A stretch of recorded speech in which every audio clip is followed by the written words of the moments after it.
Have a look at this. A solid one for Medina. The bottom drops out. He is in an absolute cave.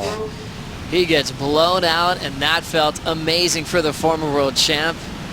An absolute bomb to lock into here in the second semifinal. John's on the next one. Late takeoff, survives it.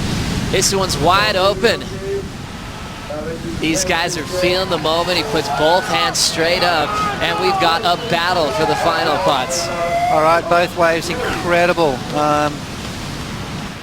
It kind of reminds me of a situation a couple of years ago where back-to-back waves, you know, I said, have we just seen two perfect 10s in a row? I think we're almost looking at the very similar situation right there.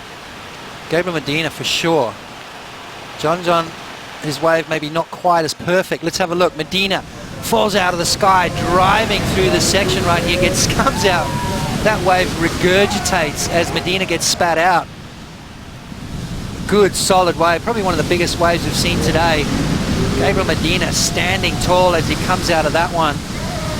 And a traditional flyaway kick out here at Chopu. John, a late drop, wave on his shoulders, pulls in deep and gets spat out as well. Well,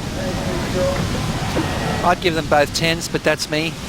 Am I getting too excited? Absolutely. I don't think so, Potts. The excitement level is through the roof from the channel to our competitors in the lineup. This is why John and Gabriel were dreaming of qualifying to go blow for blow in all-time conditions at Chopo through a waiting period where we weren't seeing forecasts that compared to Code Red or even 2014, but coming to a finals day to peak at the right time. I think these guys fighting for the #1 spot on the Jeep leaderboard. And Medina, already a former world champ. He already has 7 CT wins to his name in 13 finals. John with 6 finals to 3 wins, 2 of the best in the world. Now judges make the decision.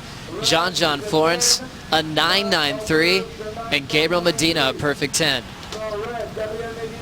Wow. I'm speechless. That was unbelievable surfing. Both waves super critical, just different sort of approaches. Gabriel Medina's wave, so perfect. John's wave, it's a little bit more sort of angry. Late drop from him, you know, wave was on his shoulders. And a 9.93. 2 judges threw 10 points at it. One judge thought that John's was better than Medina's. So that was a kind of a split right there. Both crazy waves, both amazing scores. 9.93 for John, a 10 for Medina. Puts Medina in the lead. John now needs a 9.31. Well, Potts, I want to break down your reaction to this. You thought 2 10s. One judge thought the same thing here. Yeah, exactly. I mean, you know, John's wave, obviously a little bit more angry because it had that sort of refraction from Medina's wave. Medina's wave, absolutely perfect. I mean, to me, that was a no-brainer 10. John's wave, a late drop. The wave was sort of almost on his shoulders as he was dropping down into it. 2 judges agreed with me.